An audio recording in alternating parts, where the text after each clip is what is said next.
জ্বলে পুড়ে মুড়ে ছারখার, তবুও মাথা নোয়াবার নয়। ইরান এখন বাস্তবিক অর্থেই এর প্রমাণ দিচ্ছে।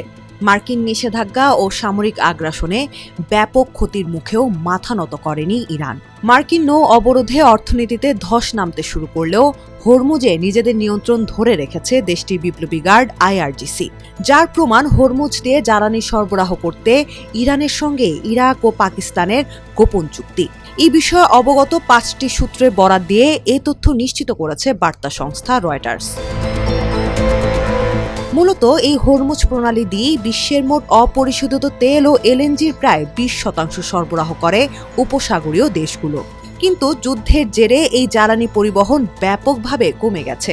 আগে যেখানে মাসে গড়ে 3000 জাহাজ হরমুজ দিয়ে চলাচল করত, সেই সংখ্যা এখন কমে মাত্র 5% নেমে এসেছে। এতে চরম বেকায়দায় পড়েছে 95% তেল আয়ের উপর নির্ভরশীল ইরান। একই পরিস্থিতি জ্বালানি আমদানি নির্ভর পাকিস্তানেরও, যে কারণে একরকম বাধ্য হয়ে ওয়াশিংটনকে এড়িয়ে হরমুজ পার হতে ইরানের সঙ্গে সমঝোতা করছে দেশ দুটি। রয়টার্সের তথ্য অনুযায়ী বাগদাদ ও তেহরানের মধ্যে হওয়া গোপন সমঝোতা চুক্তির পর প্রায় 20 লাখ ব্যারেলের দুটি তেলবাহী জাহাজ হরমুজ অতিক্রম করেছে।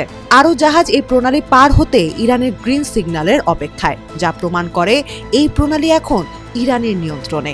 এ নিয়ে অক্সফোর্ড ইনস্টিটিউট ফর এনার্জি স্টাডিজের ক্লোদিও স্টুয়ার বলেন, ইরান এখন হরমুজ বন্ধ করার বদলে সেখানে প্রবেশাধিকার নিয়ন্ত্রণ করছে। হরমুজ আর নিরপেক্ষ জলপথ নয়, এটি এখন নিয়ন্ত্রিত করিডর। এদিকে পাকিস্তানও ইরানের সঙ্গে আলাদা সমঝোতা করছে বলে নিশ্চিত করেছে রয়টার্স। জানা গেছে, কাতারে এলএনজি বহনকারী দুটি জাহাজ এখন পাকিস্তানের দিকে যাচ্ছে।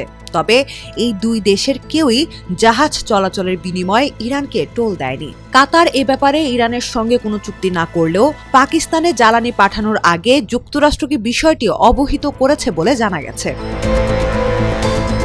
ইরাক ও পাকিস্তানের চুক্তির পর নতুন আরও বেশ কয়েকটি দেশ হরমুজ প্রণালী পার হতে ইরানের সঙ্গে সমঝোতা করার বিষয়টি খতিয়ে দেখছে। কেননা এই যুদ্ধের পর ব্রেন্ট ক্রুডের দাম শতকরা 50% বেশি বেড়েছে। অন্যদিকে ইউরোপ ও এশিয়ায় এলএনজির দাম বেড়েছে 35 থেকে 50% পর্যন্ত, যা গোটা বিশ্ব অর্থনীতিকেই চাপে ফেলেছে।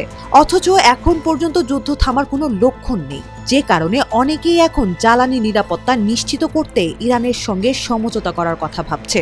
যা নিয়ে পরামর্শক প্রতিষ্ঠান এমএসটি মার্কির গবেষণা প্রধান সল কাভনিক বলেন, আরও বেশি দেশ যদি ইরানের সঙ্গে চলাচল চুক্তি করতে শুরু করে, তাহলে ধীরে ধীরে হরমুজ প্রণালীর উপর ইরানের স্থায়ী নিয়ন্ত্রণ স্বাভাবিক বিষয় হয়ে যেতে পারে। আর এসবই ইঙ্গিত দিচ্ছে যুদ্ধ শেষ হলেও হরমুজের নিয়ন্ত্রণ ছাড়বে না ইরান।